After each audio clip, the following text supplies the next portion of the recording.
valuable golden tickets. I hope we can all keep it up. 3. Chapter 1144.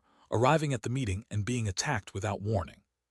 The World Tree is located in a mysterious place. It seems to be a kind of space crack, but at the same time it looks different. It's like some kind of abyss in the middle of the darkness. I'm not quite sure because what I saw looked more like a dream than something real, and the images were too blurry with cut scenes. Wu Yijin began to slowly and calmly narrate the things she saw before as she tried to join the World Tree Heart fragment. They were still halfway there, so they had plenty of time. Besides, unless a fourth-order mutant beast appeared in the sky, the odds of them being attacked were extremely low as well, so they didn't have to worry too much. When the nature goddess arrived at this kind of abyss, she had been seriously injured by some kind of monster made of lightning. The monster made of lightning had no consciousness of itself, nor did it seem to be alive. It only attacked the invaders. Although the nature goddess was extremely powerful and her health as strong as a mountain, the lightning monsters were many and they were also very powerful, so they forced her to flee for her life in the end. Fortunately for her, the lightning monsters stopped chasing her when she reached some sort of garden. Garden? Lilith raised her eyebrows in astonishment. A garden can stop a pair of monsters that strong. Big Sister Lilith, although I don't know why the lightning monsters were so afraid of this garden, that's what happened. Wu Yijin nodded with a serious expression on her face. The garden was surrounded by total darkness, but fortunately there was a sea of obsidian purple flowers to light up the area. These obsidian purple flowers released a faint warm radiance that attracts the soul, and even the nature goddess was so enchanted by these purple flowers that she forgot her severe injuries and walked towards them with a dazed expression on her face. Obsidian-colored purple flower, faint warm radiance, soul attraction. Fire Sorrow frowned deeply upon hearing these three characteristics. If Archangel Gabriel of the army of heaven was considered by most as the most intelligent living being in the universe, then Archdemon Fire Sorrow of the demonic army was definitely the most knowledgeable. He had read countless books, emptied hundreds of thousands of libraries, among which thousands were the size of colosseums. If she were a lower existence, she would definitely not be able to remember all or the vast majority of the most important things she read. Even Bai Zemin would not be able to do such a thing. But Fire Sorrow was an extremely powerful mage whose level had already reached the peak of the 7th Order more than 10,000 years ago. Suddenly, an image appeared in her head, causing Fire Sorrow to tremble in terror. She waved her hand hurriedly, and with a flash of purple light from her storage ring, a tiny book wrapped in black leather appeared in her palm. She ignored the curious glances of the others and focused solely on Wu Yijin. After opening the book and turning a few pages, she finally seemed to find what she was looking for. Wu Yijin, the plant you saw looks like this one. Fire Sorrow turned the book and pointed to an image slightly corroded by the passage of time. Although she tried to remain calm, everyone could clearly see the trembling of her finger as she pointed to the image. The image she was pointing at with her index finger turned out to be an extremely beautiful and elegant flower. The flower was dark obsidian purple on the outside, but as one looked toward the center, one would notice that the color gradually lightened, until at the very core of the flower the petals turned deep blue.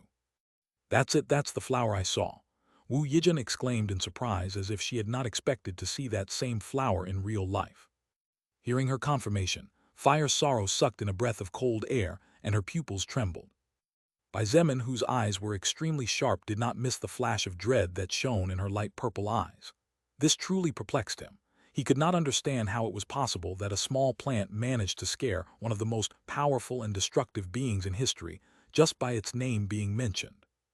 Before Fire Sorrow closed the book, Bai Zemin managed to catch a glimpse of the larger-sized words written at the bottom of the plant's image. Although he didn't recognize the language, he could still remember those things. Therefore, he planned to ask Meng Qi, who possessed the skill of understanding all the languages that existed, or Kali, who had an earring that granted her the same skill that Meng Qi later on. See continue. Fire Sorrow didn't give time for anyone to ask questions. She seemed to be really interested in what Wu Yijin saw. What happened to the nature goddess when she went near the sea of purple flowers? Did she die? She didn't die, Big Sister Fire Sorrow. In some way, I'm not sure, the nature goddess reached a large ancient tree with tens of thousands of branches of all kinds of sizes in the center of that garden, and when she touched one of the branches, she simply disappeared without a trace. Wu Yijin shook her head and half lied. In fact, Wu Yijin did not reveal all the information because no matter how friendly Fire Sorrow was to them, she still belonged to the demonic army. Lilith was different since she was Bai Zemin's lover and life partner. She would never betray him. But was Fire Sorrow really 100% reliable? At the end of the day, she and Lucifer were friends who had known each other for millions of years. Therefore, following Bai Zemin's subtle suggestion, Wu Yijin kept the biggest secret for when she was alone with him. I see. Fire Sorrow looked disappointed but didn't ask any more questions. Although she felt that Wu Yijin might be hiding things from her, Fire Sorrow couldn't blame her. Fire Sorrow herself was clearer than anyone that her present position was extremely awkward, and it was already a miracle that Bai Zemin and the others didn't treat her in a hostile manner or look at her with wary eyes. In fact, Fire Sorrow even felt grateful to Wu Yijin and looked at her with eyes filled with gratitude, much to the latter's confusion. Fire Sorrow wanted to get as close as possible to Bai Zemin. This was an undeniable truth. However, she was still the right hand of the demonic army's leader as well as his best friend. Fire Sorrow would not be able to betray Lucifer, nor would she be able to hide extremely important information from him, as this could cause his death in the future. Since Wu Yijin kept the most important things to herself, Fire Sorrow would not have to feel too guilty later. ////. 3 days later, Bai Zemin and his team finally arrived at the border of Italy, just 5 days after Archangel Uriel dropped off that message. When they got there, Saint of the Absolute Felix had apparently been waiting for them for quite some time. Swoosh! Little Snow stopped in the sky at Bai Zemin's command and looked warily at the pigeon-winged man 500 meters distance away. Felix was standing in the sky with a friendly smile on his face. He nodded weakly to Little Snow before slowly approaching. "You are finally here, Bai Zemin. Close call, and I thought you wouldn't make it. If they start the meeting without the two of us, then they'd be looking down on us." Bai Zemin stroked Little Snow's fur to calm her down and smiled slightly as he asked with a slight frown, "By the way, are you better?" "Ah, I'm fine now." Saint of the Absolute Felix raised his right hand as if to show that he was already healed inside.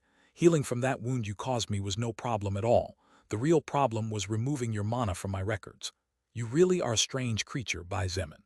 Your mana seemed to have properties similar to that of the Mana Eater, consuming my mana and making it difficult for me to trigger skills." Bai Zemin smiled slightly, but said nothing in response. What Saint of the Absolute Felix suffered was the result of Bai Zemin's blood manipulation skill, which could devour the enemy's mana. After exchanging a few words and reaffirming their temporary alliance, the group of Bai Zemin riding on the back of Little Snow and Saint of Absolute Felix turned into 2 flashes of light that soon disappeared into the distant horizon.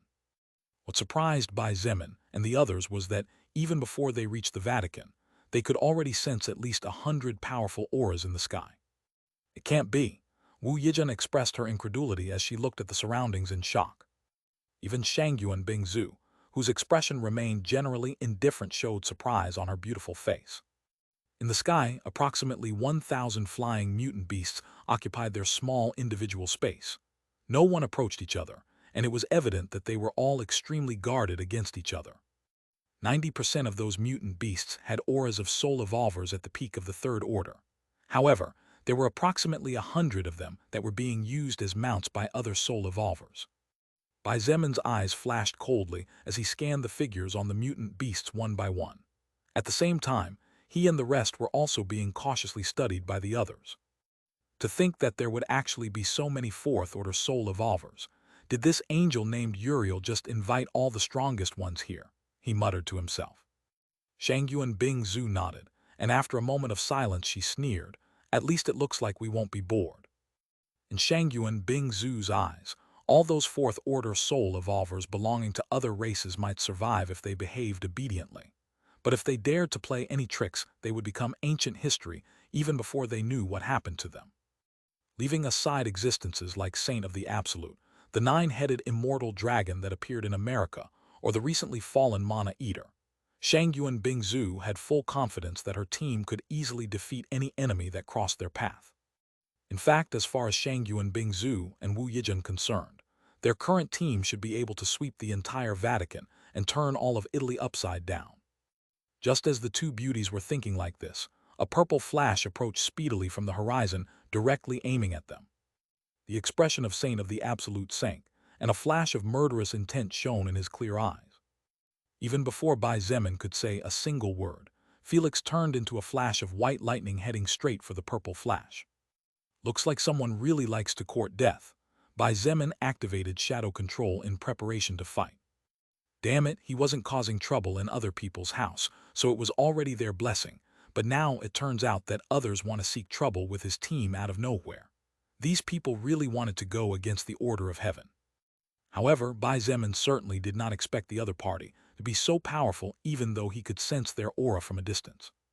Saint of the Absolute froze in the sky for a split second as if he had been struck by some kind of secret magic even before reaching the enemy. And a split second frozen on the battlefield could mean life or death in a battle between high-level experts. Backslash backslash backslash backslash backslash backslash backslash. Really thank you very much to all those who send gifts to the novel and support with valuable golden tickets. I hope we can all keep it up 3.